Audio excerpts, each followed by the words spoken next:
you've been everywhere. I mean, you started out, you grew up in Corsicana. Right. And then when you graduated, did you go straight into the Marine Corps or what? No, I went to Dallas because I had no direction. To be honest, I didn't know what I wanted to do when I grew up. Yeah. I was just kind of out there. So I had been working in a radio and TV shop for last 2 years of high school. Okay. And I thought, okay, let me go electronics. So I went to electronics school in Dallas. It was Drown's Business College at the time. Okay. And then I got hired by Texas Instruments and all. And like I said, this was 69 through 70. And I thought, okay, this is what I'm going to do. But the draft was still on. Yeah. Right? So yeah. I thought, you know what? I'm going to be drafted. I need to join and select what I'm going to do, because otherwise I know where I'm going to end up. Yeah. So I did, and I guaranteed aircraft electronics is what I did, because like I said, I have a background. So I went in, and then it was kind of disillusioned because at Texas Instruments I was working on circuit boards. In the Marine Corps, on the aircraft, I was pulling black boxes. There was no real electronics to it. You were troubleshooting, pulling a box. How did that make you feel? I mean, you weren't too happy about it. No, then. it wasn't really a challenge. It wasn't, to me, it wasn't real electronics. Yeah. But it was okay. I mean, the thing of it is, working on jet aircraft, I lost high frequency hearing. Yeah, yeah. Even with the ear protection we had back then. But it was interesting. But, I got to learn a lot of stuff from them. But the Marine Corps was good for me. Yeah. Because I grew up being very naive, and I went to Catholic school, and I was really kind of sheltered in the way. I was the only child. Yeah. And so when I went in the Marine Corps, other than the few blacks that were in this high school that had, Yeah. I didn't really have relationships with a lot of different cultures. Oh, that's right. And you get to integrate when we go into boot camp. Right. Oh, yeah. So we integrated, and my squad leader was black. There was a lot of people. It was a total mix. Yeah. And of course, being from Texas, they usually don't send you to Parris Island. I was about to say, did you go to Parris Island or San Diego? No, I originally was going to go to San Diego, and then 2 weeks before I was supposed to go, some lady ran a red light in Dallas, and I T-boned her. And also I had to wait till that was resolved. And Yeah. so the next group, there was about 4 of us that went to Parris Island. Okay. But I had no clue about the Marine Corps. That was that's how naive I was. Yeah, yeah. No deal what was going on. I just knew I was going to be doing aircraft electronics. So, Yeah. So I, when I showed up at 2 o'clock in the morning in Parris Island and get on those yellow footprints, and this was 70. This was right after Woodstock. Wow. Remember? Yeah. So we had guys with really long hair and all that stuff, and they got pulled off the bus by their hair, that kind of stuff. It was rough. It was rough. It got my attention quickly. Yeah. I mean, they put a hurting on people. Yeah. I tell people the only thing I'm semi-related to is Full Metal Jacket. If you look at the Which is one of my favorite movies. Yeah. boot cat scenes, that's about as close as they're going to get. Yeah. So. Wow. So, but the thing of it is, I tell people all the time. So the Marine Corps taught me discipline. Yeah. I thought I had discipline. I didn't have the discipline the Marine Corps has. Wow. So I learned a lot, and I learned respect. I said, I didn't go for duty or honor of country. I went to not be drafted and end up in Vietnam. But then I learned respect. For what you had to go through. Wow. All right. So look, let me ask you this. So we talked about the Marine Corps. Right. When did you actually come into policing? 1976. When I got out of the Marine Corps, I came back from Japan. Yeah. And I was looking at, I've always thought about going to police work early. And I applied for Corsicana. And in the medium, I worked for the newspaper as a photographer. And did that, which is always kind of a second love / hobby, as you know. Absolutely, yeah. Photography, still doing photography today. But so I was hired about 4 months later. It was fortunate I got picked up at that point. Yeah. But things were a lot different. I mean, look at it, it's almost 50 years ago. Absolutely. A whole lot has changed, hasn't it? A lot has changed. And that's when I was looking at some of the topics you were interested in. I thought, so much has changed, it's unbelievable. Yeah. Well, what are your perceptions of police officers today, man, when you think about it? Well, I think, they're guardians of public safety. Yeah. And they do it by putting their life on line, especially in the environment we're in right now. Back in the 60s, there was respect pretty much a police officer. But when things started coming up, like I said, with social media, Yeah. everybody covering this, the Rodney King, George Floyd, Yes. it looked bad, and it just digressed. Back Yeah. in the 60s, Dallas Police Department was the police department to be. Yes. Them in LA. It had a lot of respect. Exactly. But they had an incident, I remember, when they had a kid in the back of a patrol car. I'm so glad you're bringing that up. What happened on that? Well, it was a revolver. Back then we had revolvers. Yeah. And they were doing the Russian roulette with the kid, and it went off, killed him in the back of the car. If you say. Exactly. And I thought, man, because many a time when I was Were you working there then? Were you working with Corsicana when that happened? I think I was still working when that happened. Okay. And I was thinking, maybe I should have went to a bigger police department. There's more opportunity, whatever. Yeah. But then they have problems. They just have more of it. I mean, Yeah. I think every department has problems. Yeah. At a certain point. Well, I mean, that kid was a Mexican-American kid. My community was enraged when that sure. happened. Sure. Wow. And I remember I go in to get my degree in criminal justice, and I remember reading that book, Community Policing, and I thought, well, that's interesting. I never thought about it in Corsicana as you would in, I guess, a bigger city. You'd have a big impact with the community if you did something like that, obviously. Yes. Well, okay, so what do you think the public perceptions of police are now? How have they changed? Well, like I said, it has digressed over the years. Yes. Obviously, because of these incidents that are now public knowledge, and I think people are mixed. I don't think it's not obviously heavy towards being positive. Yeah. Because of the incidents and that kind of stuff. People react to that and think, okay, we're all like this. We're all but we're not. Yeah. It only takes one, as they say, one bad apple. Exactly. And that's the problem with it. You only have one. And I know that police departments try to rule out individuals that may have problems, but you can't rule out everybody. I've seen people that change while in the police department from, seem like they're really good, then all of a sudden they kind of go bad or they do things they're not supposed to do. Uh-huh. And I don't know if it's because of the conditioning of what they go through and see. Yeah. Even in a small department, saw some things that were happening. And, That makes sense, yeah. I mean, you have some that are going to stay professional. Right. Of course, they mature, but then you have some that probably wander over into the wrong side of things. Right. Things go south from that point on. Oh, exactly. Man. And I think in police work, I think you either know, or at least when I was coming in, either you like it or you don't like it. True. And why do you think, that's a good point, Pete. Why do you think either you know you like it or you don't like it? But we have some that don't like it, but they stay there anyway. Well, some people stay, it doesn't matter whether it's police work or federal, whatever, it's for the money. Some people stay for the money, they're money driven. Yeah. Some people can stay for the titles. Yes. They go up and whatnot. But then there's people that just kind of want to stay, if it's a guaranteed job, once they pass probation, they just want to stay on board and do the money. Yeah. Because what I figured out early on in Corsicana is the less you do, the less trouble you get into. Yeah, yeah. And I was told that, and I thought, really not, because I was out of the Marine Corps. I was ready to, go get her. Let's do this. Let's write tickets. Let's do this, whatever. But everybody else is kind of laid back. Yeah. And so I was kind of swimming against the stream. Yeah, yeah. Because if you do your job, you're going to get complaints, sometime or another, because you're in some no-win situations. True, yeah. Well, can you share personal experiences that shaped your views on police officers? What did you think of them when you were coming up? Well, I thought it was, like most people do, you're there to help people, to do good, protect the community. And you're thinking about all the positive things. You don't even consider the negative things that you're going to experience. Exactly, yeah. The blood and the guts of, suicides, car wrecks, the whole bit, But then you find out there's flaws in that. And there's, depending on the department, there's political issues that make people do things or not do things. Yeah. Of course, back then you didn't have cameras, body cams, so people weren't held as accountable as they are now with the body cam. True.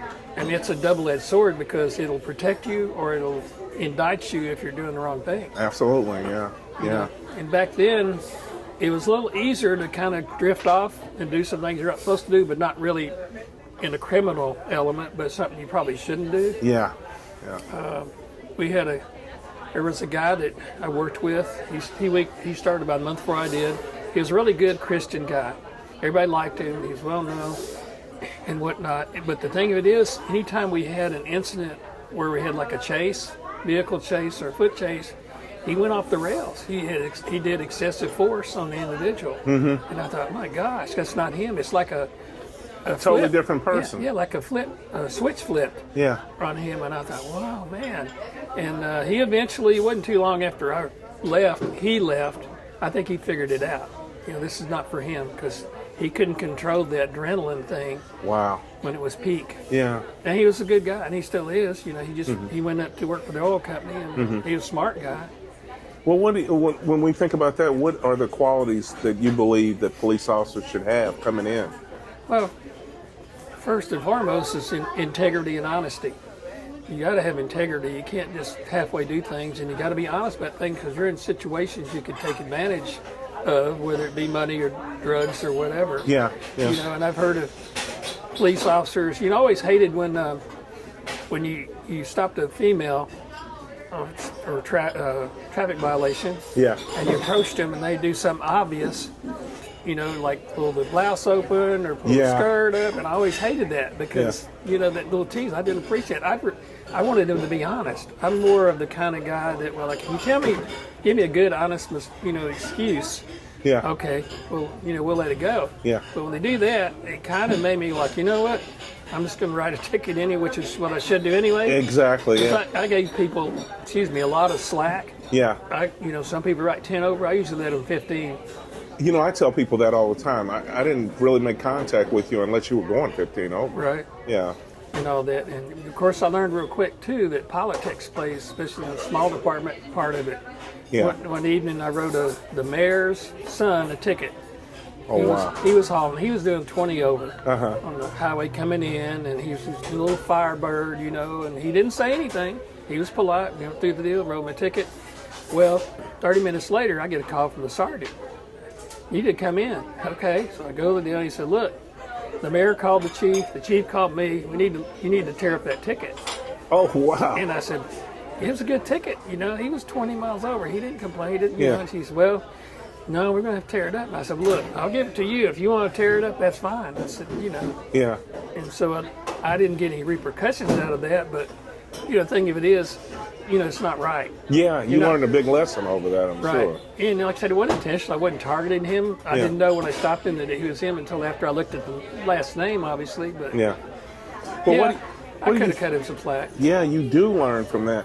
What about empathy, Pete? How does empathy play a role in policing, in your opinion? You have to be empathetic. You can't be robotic like some people are. I mean, not everything's black and white. Yeah. There's a lot of gray in there, and it gives you some leeway.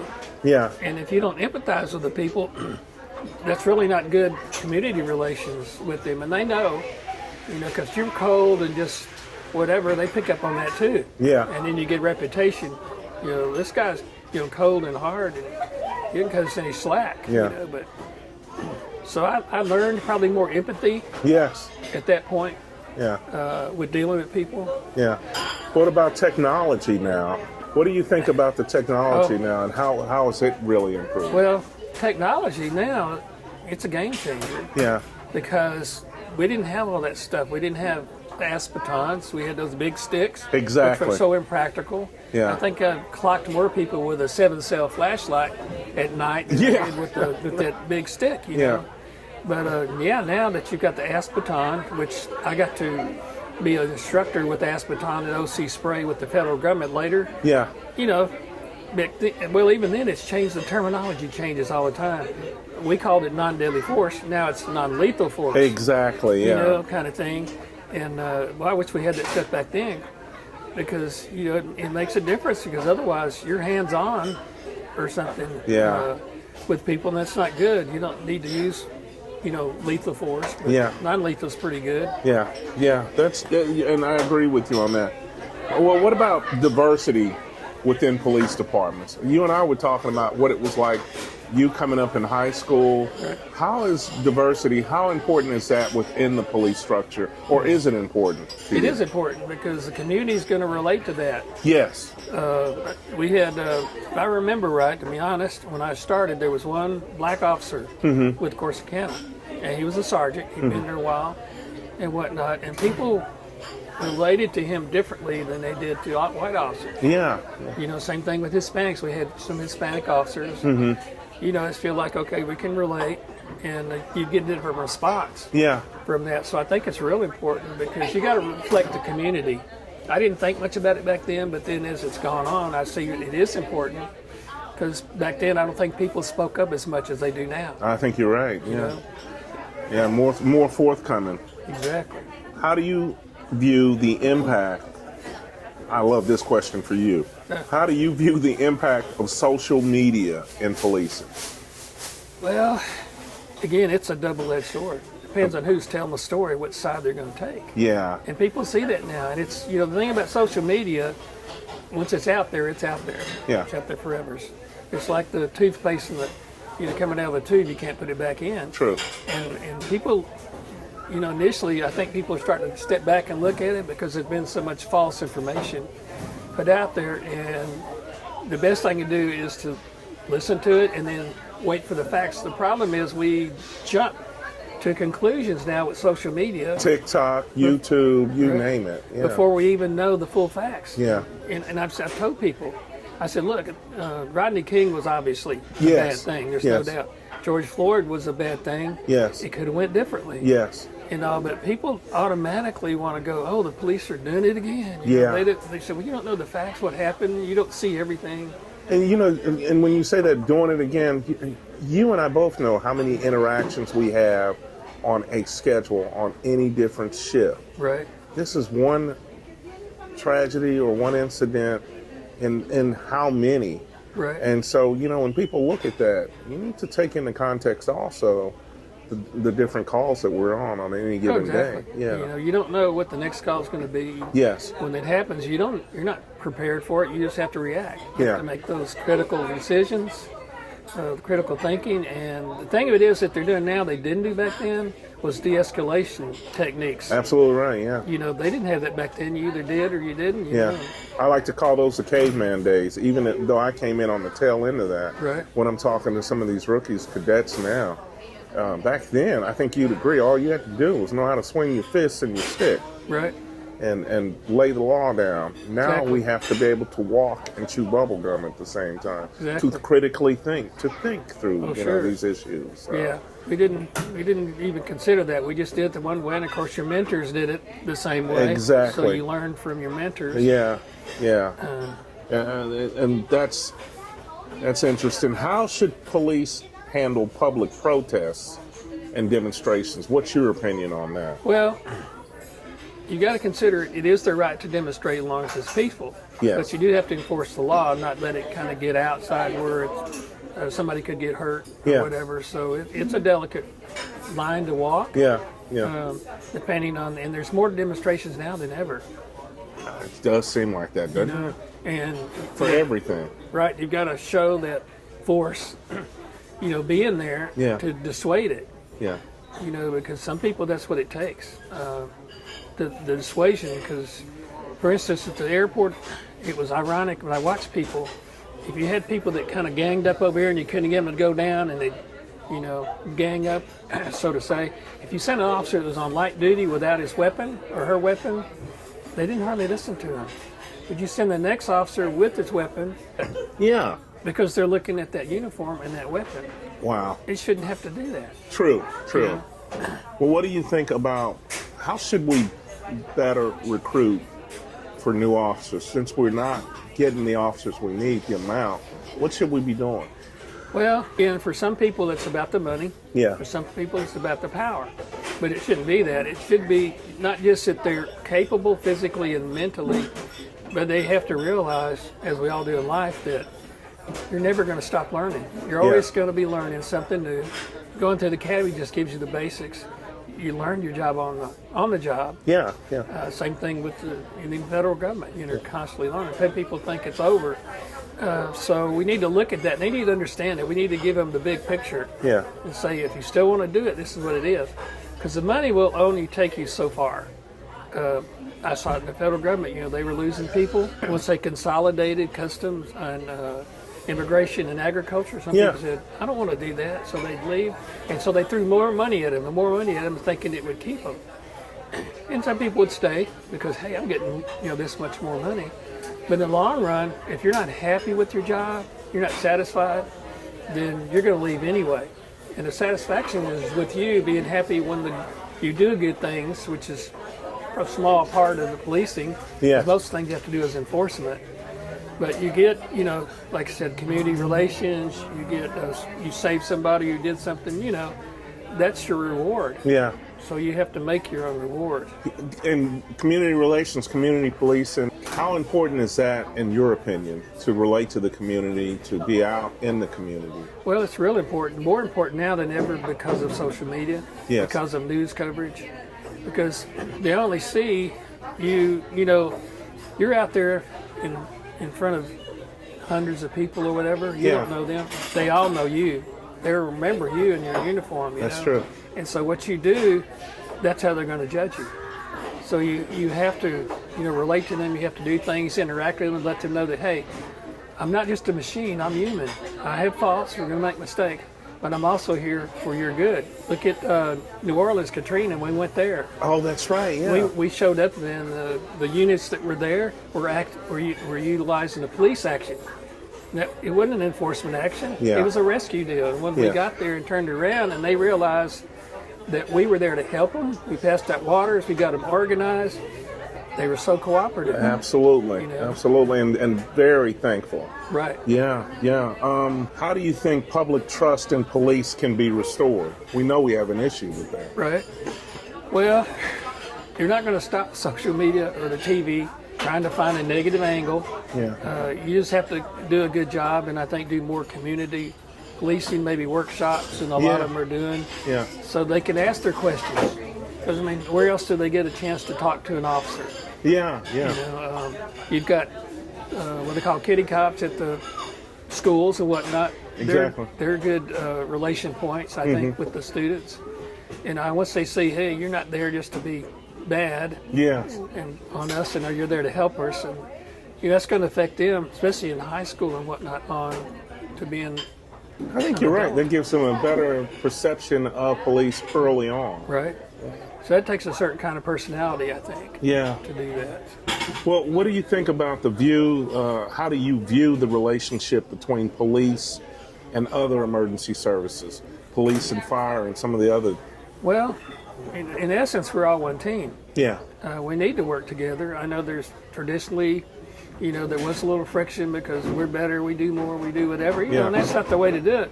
And they've evolved to having exercises with all the agencies so that we can learn to work together. But it's the same thing did in the military. The communications. The Marine Corps has their communications, the Army has theirs, and they finally figured out we need to be on the same channel so we can talk to each other, because you deal with somebody's life and each other's, you could mess each other up by not communicating properly. True. And you got to have mutual respect. 'Cause like I said, we're all on the same team. I saw yesterday when I was driving around, I was in Dallas, and I thought, from a recruiter's standpoint, I really kind of chuckled. They had a picture of a Dallas fireman and a Dallas police officer next to each other, and it was a recruiting poster. Oh, really? And they said, we're all on the same team. Right. And I was like, oh, okay, that's pretty interesting. For public safety. Yeah. Well, So- it is. yeah. But what was it? There was something that came to mind about the cooperation. But it's just important, to cooperate, but, and not look at it as I'm going to get the, as I say, police were at the collar, or I'm going to get the whatever Exactly, credit. Yeah. It's we're all going to do that because we're saving lives. Look at Uvalde. Yeah. That was a Good messed up point. deal. And the thing of it is that irritated me is I've been to the incident command training with the federal government, and to me the incident command failed, but everybody got the blame. Yes. The DPS, Board of Trade, everybody got the blame on that. They wanted somebody to be mad and pay for what happened. And incident command is very important. You got to have somebody in charge. Yes. One person, because as you know, as officers or whatever, you're trained to respond when you're told to respond. You don't cowboy and do it on your own. Yeah. And I know there's a lot of officers that want to go down to that classroom at that time, but because it was in them and they knew better. Yes. But instant command says no, because you could lose your job. Yeah, that was. Oh That my was God, that was messed a tragedy all the way around. It was. Yeah, Shouldn't have happened. it shouldn't have. Yeah, But I'm glad that we, unfortunately, a lot of times we get lessons from bad situations. True. So we know how to repair Respond better it, next not time. happen again. But you never know what this next scenario is going to be. Yeah. That we haven't thought of. Yeah. Who would have thought of the movie, the shooting in Colorado, where the guy went out and shot people watching a movie? That's right. Yeah. Nobody thought of that. And now I'm sure they train for stuff like that now. Exactly. Yeah. Yeah. What's your vision for the future of law enforcement in the community now? When you think about that. I think with these younger recruits, brought up with different education, they're not as militarized or warrior minded. Yeah. I think they're more level headed, and they should realize, the critical thinking is very important. They have to look at the big picture, not like we used to do, is obsess and react, observe and react. Exactly. And so I think it's going to be better. It's turning the tide now from a bad period for police. I don't think there's as many incidences anymore. Yeah. Because we're teaching it, and you've got to teach. This is what happens when you're not paying attention. Yeah. And you got to pay attention all the time. True. So I think police in the future is going to be even better. We've got, like I said, better technology, better resources, and we've learned some hard lessons. That can only help to improve things going Right. forward. Yeah.